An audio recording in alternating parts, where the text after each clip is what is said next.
Quem saúda os amados alunos do nosso curso de Teologia Média, o pastor Luiz Carlos, trazendo até você a nossa lição 7 do livro de Pedagogia da Educação Cristã. A aula de hoje, o papel do educador na docência cristã. Seja bem-vindo, que o bom Espírito Santo possa nos ensinar a sua palavra. Muito bem, é um prazer estar com você novamente. A igreja educa através do seu modo de ser e de agir. E é por isso mesmo que a igreja não deve perder a sua identidade, não é? Para que o mundo possa ter a igreja como ensino. Existem diversidades de frentes no ensino cristão, né? Ou várias frentes por onde se ensina, onde a pedagogia é manifesta na área cristã. Muito bem, quais seriam então as principais frentes do ensino cristão? Poderemos dizer que primordialmente, na verdade, ou em primeiro lugar, estão os nossos mestres, né? Que são pessoas dedicadas exclusivamente ao ensino sistemático mesmo, na verdade, mas não são os únicos. Poderemos ainda alocar, né, a esta grade de homens, de mulheres que ensinam a palavra, os mensageiros da palavra, os cantores que através dos seus versos, né, também estão ensinando, os palestrantes, os professores de nossas escolas bíblicas dominicais. Amém? Gostaríamos agora de identificar para você uma diferença entre apóstolos e mestres, ou nos nossos dias, evangelistas, né, e mestres. Muito bem. Os evangelistas têm uma função, ainda que também didática, um pouco diferenciada dos mestres dentro da igreja, ou no nosso meio. Os evangelistas anunciam a palavra. Eles são a comissão de frente da igreja para ganhar almas para Jesus, não é verdade? Já os mestres ou os doutores, eles desenvolvem a fé que foi assentada no coração das pessoas, das vidas alcançadas pelos nossos evangelistas. Então, é uma diferenciação bem clara. O evangelista anuncia e o mestre desenvolve a fé que foi colocada no coração. Ele rega aquela semente que foi plantada através dos nossos evangelistas. Muito bem. O educador cristão, ele tem uma função, eu diria, tripla, né? Porque ele prega, ele informa e ele forma. Isso ele deve fazer com muito amor, perseverança e entusiasmo, né? Seria muito ruim alguém sem entusiasmo tentar ensinar a igreja. Devemos amar o que fazemos, amar não somente as almas, né? Amar a igreja e amar o nosso trabalho. E principalmente ser perseverante no ensino. Ensinar não é uma tarefa fácil, nem no mundo secular e tampouco na igreja. O nosso adversário não vai ficar sentado ouvindo e apreciando o nosso trabalho, nos vendo resgatar vidas do seu reino para o reino da luz do Filho do seu amor. Ele vai se levantar. Por isso mesmo é preciso perseverança. Ensinar exige perseverança sempre. Inclusive a palavra diz que Deus não tem prazer naquele que, tomando arado, né, volta para trás. Deus não tem prazer, a alma de Deus não tem prazer nesta pessoa. E por que está escrito isso lá aos Hebreus? Porque virão obstáculos, virão dificuldades, desânimos, decepções, que vão tentar fazer o mestre parar. Não pare jamais. Maior é o que está com você do que aquele que está no mundo. Então, para você aí se colocar, o educador cristão, ele tem uma tríplice característica, um tríplice ofício: pregar, informar e formar vidas, né? Que grande responsabilidade tem o educador cristão. Muito bem. E a quem ele faz isso? Aos educandos. Né? Quem são os educandos? Né? Toda a igreja, mas especialmente os novos convertidos, né? Que são discipulados pelos mestres nas congregações, nas igrejas. Né? Então, é o alvo. Os nossos educandos são as ovelhas da igreja. Essa educação que vem dos mestres que Deus tem levantado na igreja, os doutores, ela visa primordialmente, é claro, os novos convertidos, mas também as ovelhas em geral e os obreiros, para que tenhamos, né, qualidade na igreja de Jesus, na área do ensino. Muito bem. Qual é o perfil do educador cristão? Atente esse texto aqui, de Tito, capítulo 2, versos 7 e 8. É muito interessante, porque o educador cristão, nós diremos que ele é a soma de características espirituais, morais, intelectuais e pedagógicas. Né? É uma soma, uma simbiose de todas essas características. Olha o que está escrito lá em Tito 2, 7 e verso 8. Em tudo te dá por exemplo de boas obras. Na doutrina, mostra incorrupção, gravidade, sinceridade, linguagem sã e irrepreensível, para que o adversário se envergonhe, não tendo nem o mal que dizer de nós. Aqui nós vemos retratado por Paulo nesse versículo características de um educador cristão. Vamos lá? Características espirituais. Primeira característica espiritual que o ensinador cristão deve ter. Ele tem que ter Jesus como seu Senhor e como seu Salvador. Né? Ele tem que ter Jesus como Senhor. Segunda característica espiritual. Ele deve ser salvo da condenação. Lá em 1 Coríntios 1,18 diz assim: porque a palavra da cruz é loucura para os que perecem, mas para nós que somos salvos é o poder de Deus. Né? Temos que estar salvos da condenação do mundo ímpio e salvos da morte, a morte eterna, a morte espiritual, a distância eterna de Deus. Nosso nome, então, tem que estar escrito no livro da vida do Cordeiro, senão não temos como ser bons mestres dentro da igreja de Jesus. Devemos crer e passar esta convicção daquilo que nós cremos para as pessoas que estão aprendendo conosco. Né? Inclusive em 1 Coríntios 15:3, diz assim: porque primeiramente vos entreguei o que também recebi, que Cristo morreu por nossos pecados, segundo as Escrituras, né? Que são a base do educador cristão, as Sagradas Escrituras. Mas aqui o detalhe é que, além de crer, devemos passar isso, como Paulo está dizendo aqui neste verso que nós citamos, né? Que ele passava aos demais, entregou para nós o que ele aprendeu, que Cristo morreu por nossos pecados. Ainda como características espirituais do educador cristão, nós poderemos citar, talvez, a principal. O educador cristão, enquanto os homens do mundo, filósofos, são inspirados por Sócrates, por Platão, educadores seculares, são inspirados por Comênios e por aí afora, e nós? Aqui está a resposta. Devemos ser inspirados, dirigidos e sustentados pelo Espírito Santo. Aliás, aqui está a grande diferença entre a pedagogia, não é verdade? A pedagogia secular e a pedagogia cristã. Né?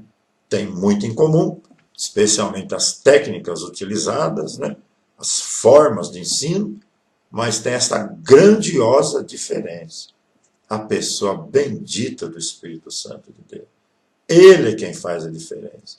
O grande segredo do educador cristão, além do estudo, além da aplicação, além do uso das técnicas, é ter comunhão com o Espírito Santo.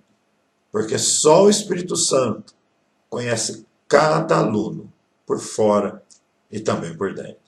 Só o Espírito Santo sabe exatamente como falar com cada aluno. Enquanto a pedagogia se ocupa em conhecer, inclusive, aos alunos, a classe de aula, para que o professor ministre uma aula mais adequada, o Espírito Santo nos dá isso em segundos. Ele conhece o homem por fora e conhece o homem por dentro. Então, amado educador cristão, amado aluno que está participando desta aula aqui, né, à distância, grave bem isso. Talvez a principal coisa desta aula é você conhecer esta verdade.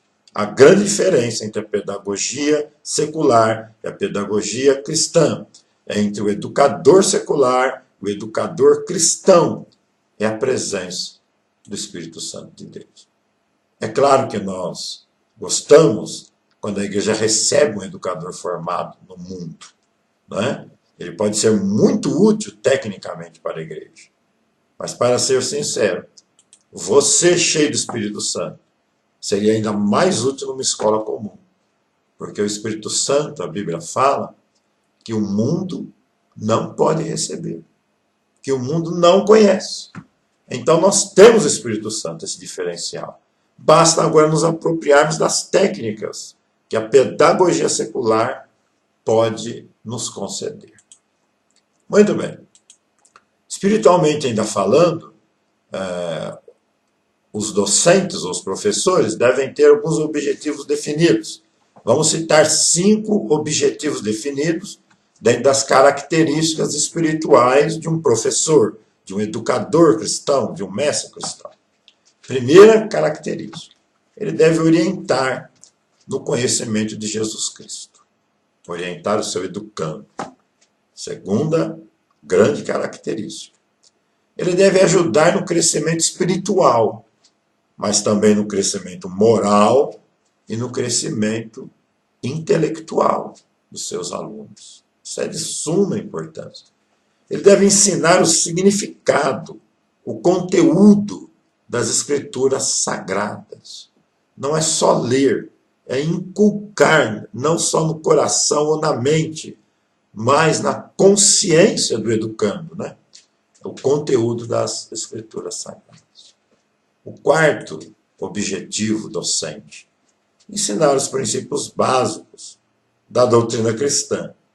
Aliás, parte da igreja hoje vive um verdadeiro oba-oba, né?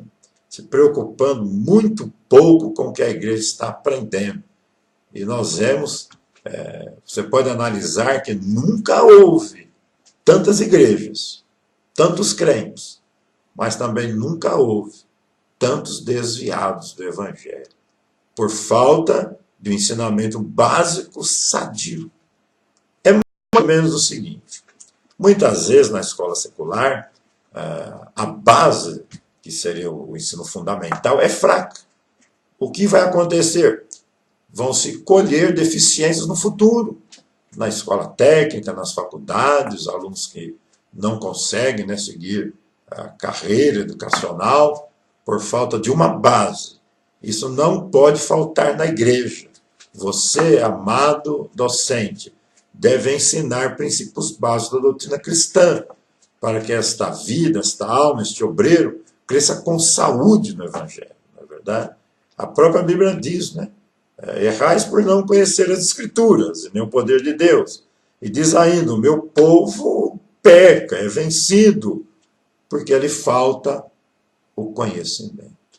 E muitos, como diz Paulo, acabam sendo levados por qualquer vento de doutrina. Não estão em condições de defender a sua própria fé. Então, ensine princípios básicos da doutrina cristã. E por último, entre esses 5 objetivos docentes, o professor deve educar acerca da filosofia da vida cristã, né? Bem, podemos usar a filosofia secular desde que ela não confronte a filosofia cristã. Amém? Acho que deu para entender bem isso. A nossa base filosófica é a filosofia cristã. Quando a filosofia secular acompanhar a filosofia cristã, nós podemos usar. Muito bem. Outra característica espiritual do corpo docente cristão. O mestre, o doutor, o professor, precisa ter uma vida de oração. Por mais que conheçamos, se não orarmos, não temos comunhão com o Espírito Santo. E nós já falamos que ele é o diferencial. Então precisamos orar, né? Jesus era o Filho de Deus, é o Filho de Deus. Se manifestou em carne aqui na terra, não é verdade? E nem por isso deixava de orar. É preciso orar. Aliás, orar mais do que falar. Porque quem não ora, fala muito. E a Bíblia diz que quem fala muito, erra muito, transgride muito, não é verdade? Então, ore mais. E o Espírito Santo vai te dar, não só as palavras certas, né? Mas no nível, na quantidade, no volume correto.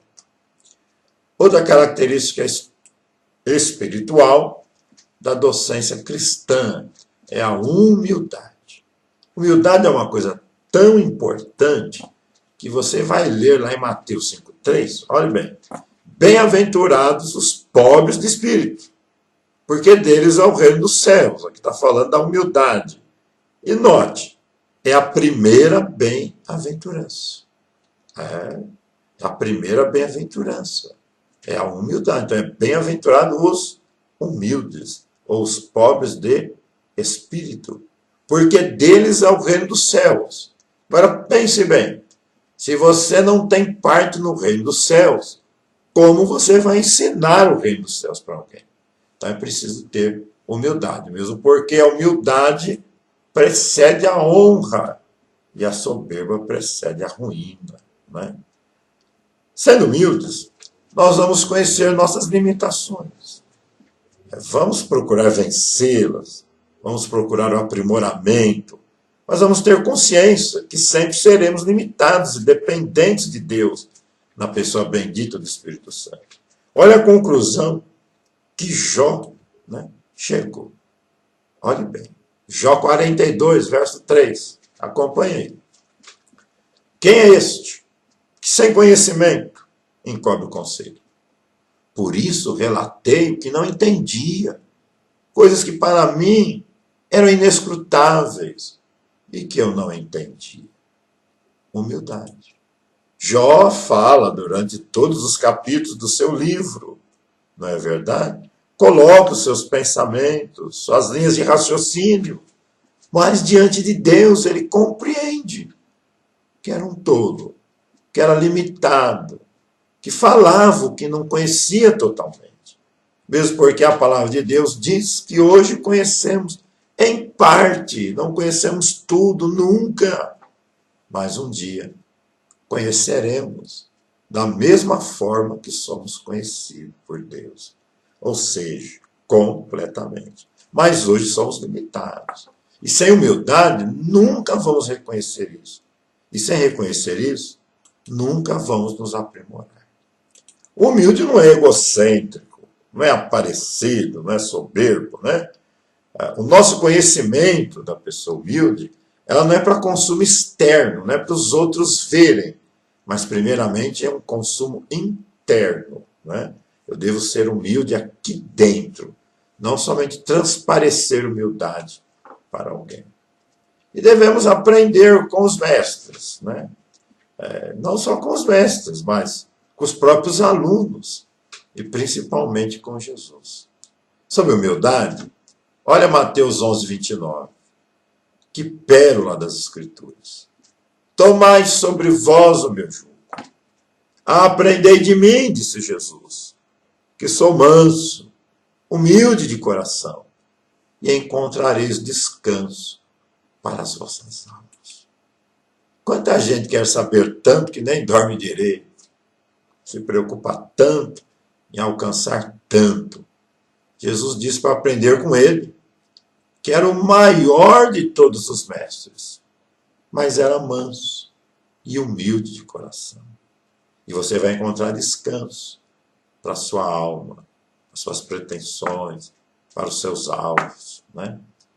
Outra coisa importante dentro do quesito da humildade, como uma característica espiritual do mestre cristão, é a facilidade de reconhecer argumentos contrários, desde que convincentes. É sempre bom ouvir. É melhor ouvir do que falar. E mesmo em questões discordantes, é bom ouvir, porque quem ouve consegue colher ensinamento. Quem fala ensina o que já sabe. E quem ouve aprende, muitas vezes, o que não sabe. Então é melhor ouvir. Mesmo com argumentos contrários ao nosso pensamento, é bom ouvir. Muitas vezes poderemos aprender com isso. Nem sempre, mas muitas vezes. Muito bem. Saindo agora das características espirituais, nós vamos entrar nas características morais, né, do mestre, do professor cristão. Muito bem. E o nosso texto aqui, Tito 2:7. Em tudo te dá por exemplo de boas obras. Na doutrina, mostra incorrupção, gravidade, sinceridade. Isto fala de ética. Isso fala de caráter do ensinador cristão. Então vamos lá. A ética de um ensinador deve ser irrepreensível, ou seja, não deve ser digna de repreensão. Não pode ter brecha, não pode dar vazão para que o inimigo nos envergonhe, né? Então a ética fala da nossa integridade, da nossa retidão, né? Da nossa consciência moral, não é verdade?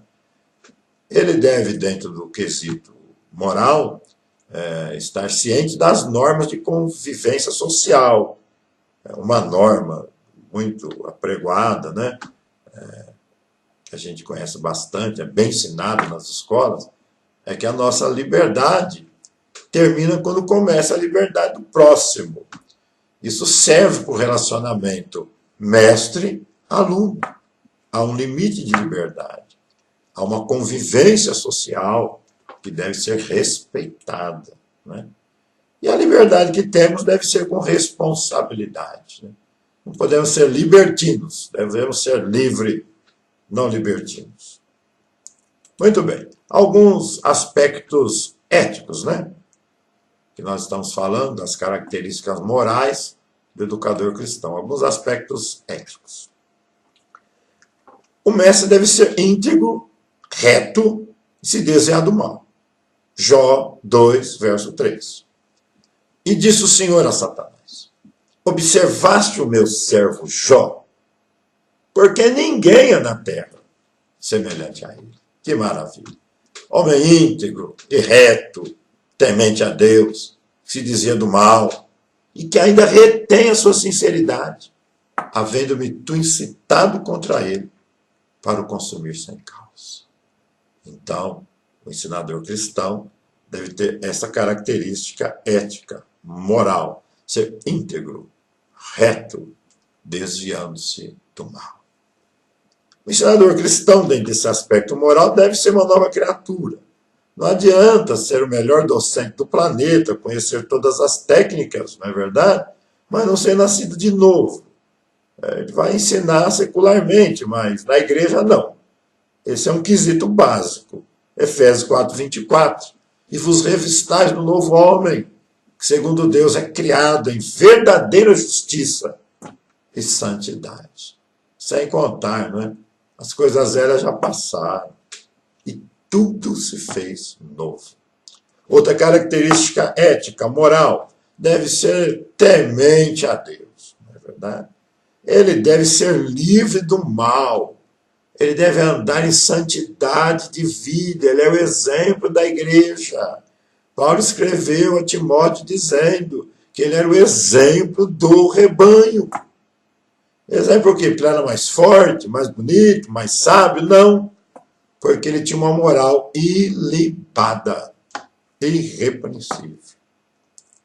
Uma característica ligada ainda à ética é a perseverança, como já foi falado anteriormente, que o mestre cristão deve ter.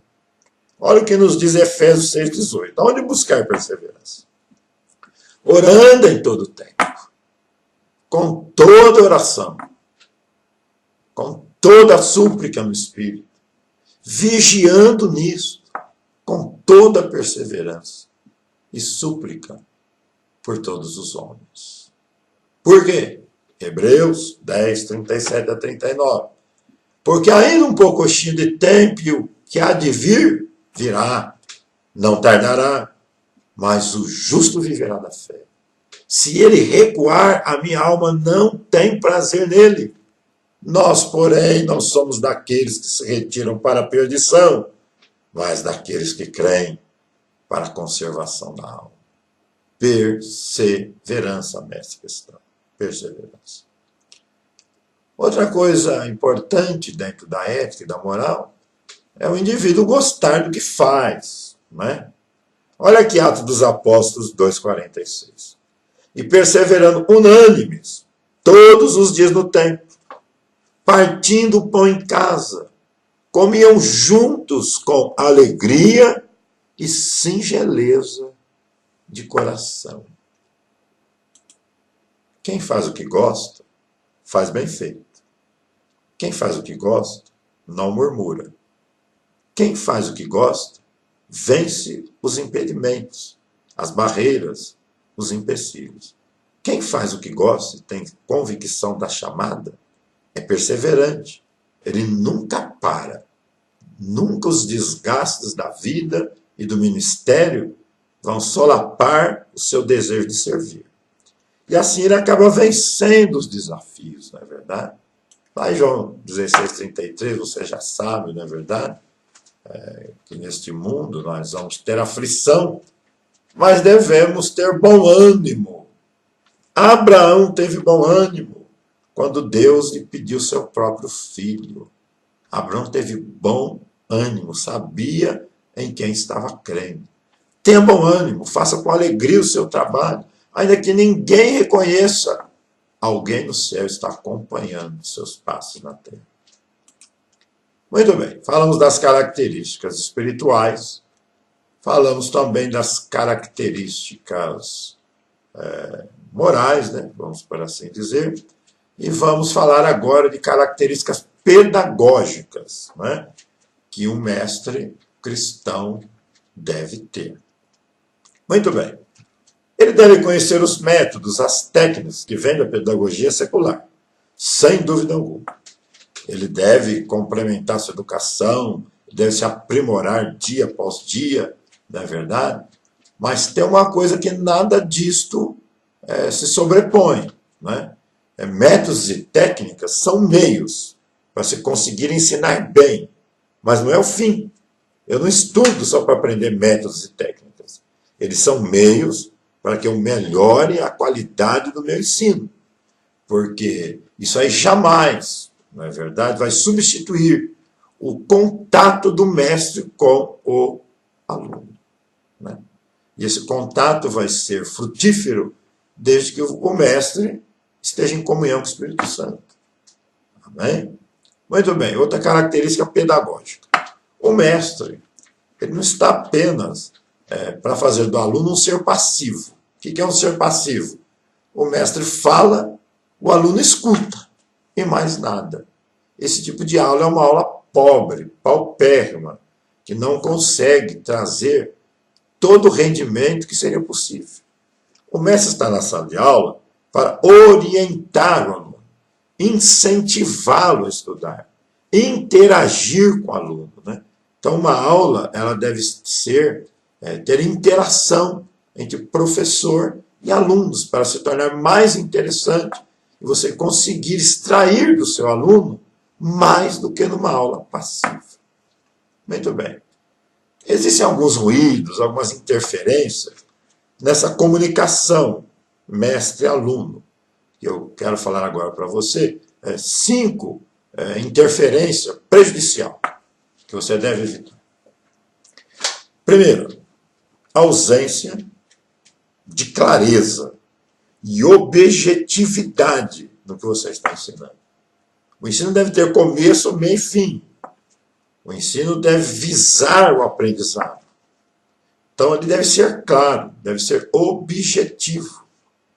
Segundo ponto, a verificação do resultado da mensagem. Você, como mestre, deve ter o seu sistema de abordagem o seu sistema de apurar se o que foi ensinado foi inculcado lá na mente do seu aluno. Né? Deve verificar o resultado daquilo que você está ensinando. Não adianta apenas falar, ensinar e não saber se o aluno aprendeu ou não aprendeu. Muito bem. Confusão de sentidos nas expressões. Quer dizer, a pessoa que se manifesta, suas expressões não fazem sentidos. Um exemplo disso aqui, vamos falar a pregação da palavra. Né? Você já imaginou o cidadão pregando e falar assim, e o pai matou o filho, aleluia, glória a Deus. Quer dizer, não é motivo para isso. Então, suas expressões, a sua fala, não pode ser confusa, tem que acompanhar o que você está ensinando. E evitar mensagens longas. Você falar por minutos a fio, né? Sem parar, isso vai causar tédio, fastio nos seus alunos. Muito bem. Ainda dentro das características pedagógicas do docente cristão, está o planejamento da aula. Não podemos ser preguiçosos. Ser um obreiro, e o mestre é um obreiro, significa fazer a obra. E obra significa trabalho. E Paulo foi claro, quem não quer trabalhar que nem coma. E nem ingresse no ministério. Você foi chamado para trabalhar, é trabalhoso mesmo. Não adianta você pegar a sua aula 5 minutos antes da aula e querer estudar. Você deve prepará-la antes. Vamos a esse planejamento. Como funciona? Primeira coisa que o mestre deve saber acerca da aula de seus alunos. O que ele deseja comunicar. Né? Dentro daquela matéria que ele vai citar para os alunos, qual o seu alvo? O que ele quer que os alunos aprendam? É a primeira coisa. Segundo, que tipo de aluno é o seu alvo? Para que classe você está ensinando? Porque dependendo da classe, você vai usar meios diferenciados. É uma classe de berçário, de criança, de adolescente, de jovens, de adultos, de sêniores. É uma classe de quem? Para que a gente saiba como ministrar essa aula.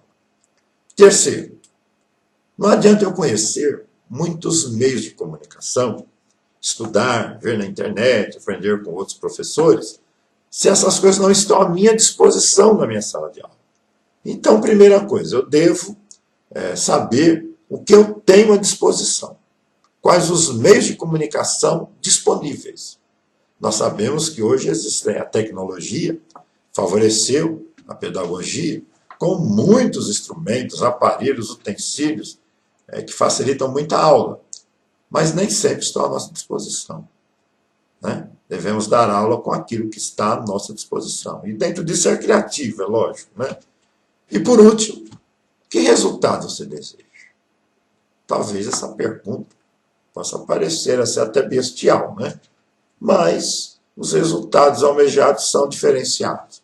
Eu posso almejar que o meu aluno aprenda o que eu ensinei, intelectualmente falando. Este é um resultado. Eu posso almejar que o meu aluno se desperte para aquele assunto, para que até posteriormente ele me procure e aprenda mais. Eu posso almejar que a consciência do meu aluno seja afetada. Então, são alvos diferenciados do motivo do meu ensino. Você deve saber o que você quer, preferencialmente atingir a consciência do seu aluno. Muito bem, estamos aqui já nesta última parte, que seriam as qualificações didáticas do professor. Não é? Vamos a elas. O professor deve incentivar a participação do aluno. Não é? E para ele conseguir isso, tem um segredo, ele deve ser bem aceito pelos alunos.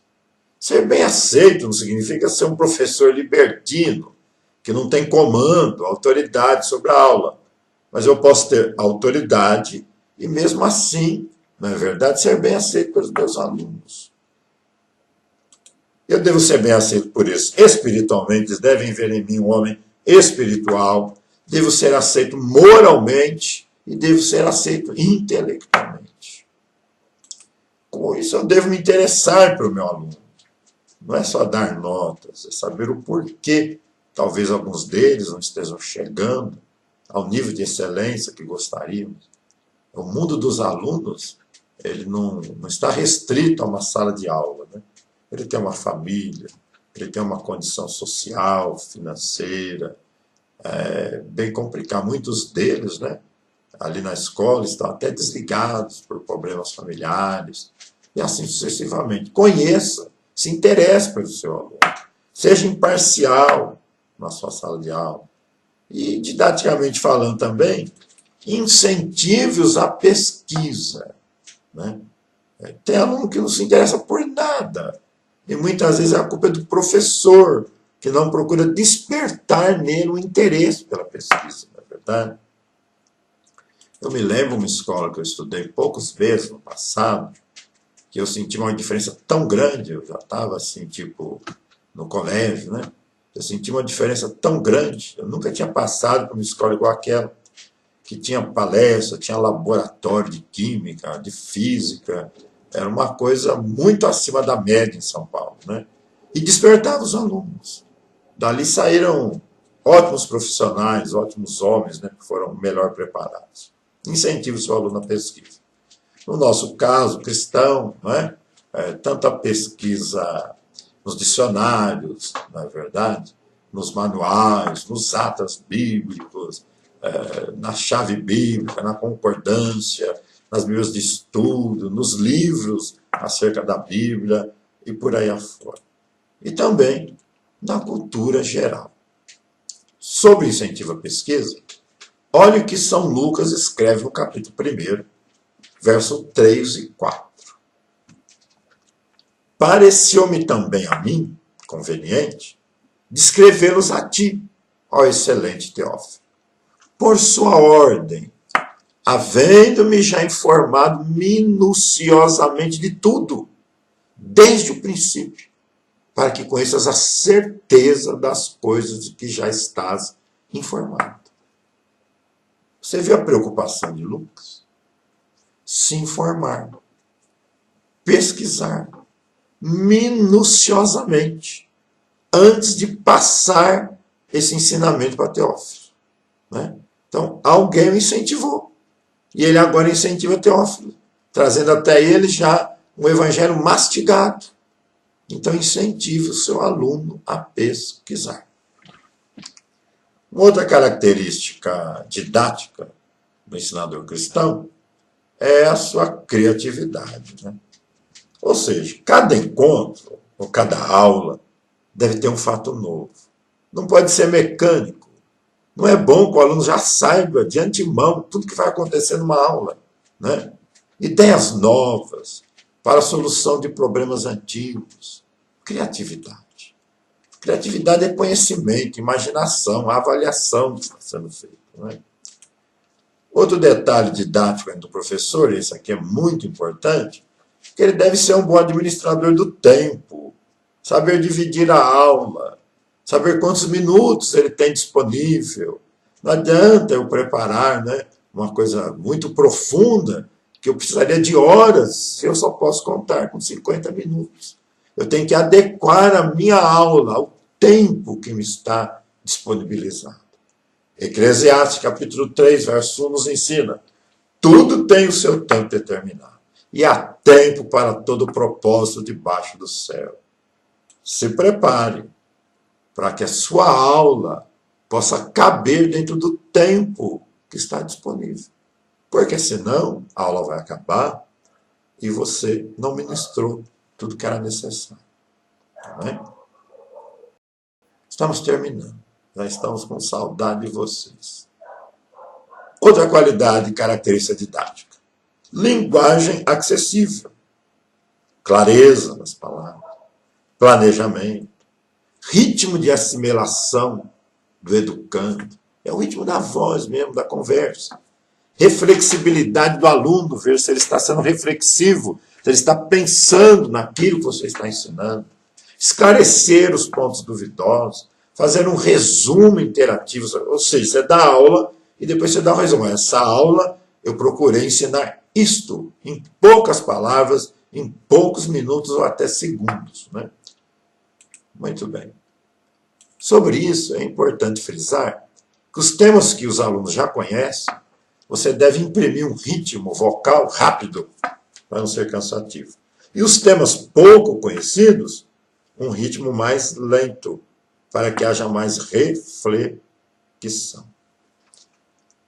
Muito obrigado pela sua paciência, né? Logo você vai receber a sua prova, já que o nosso, acho que antepenúltimo livro desse nosso curso de Teologia Média. Você tem aí nos canais de comunicação todos os detalhes, esta minuta que foi utilizada hoje. Visite, né, o nosso site, visite aí, para você ter maiores informações.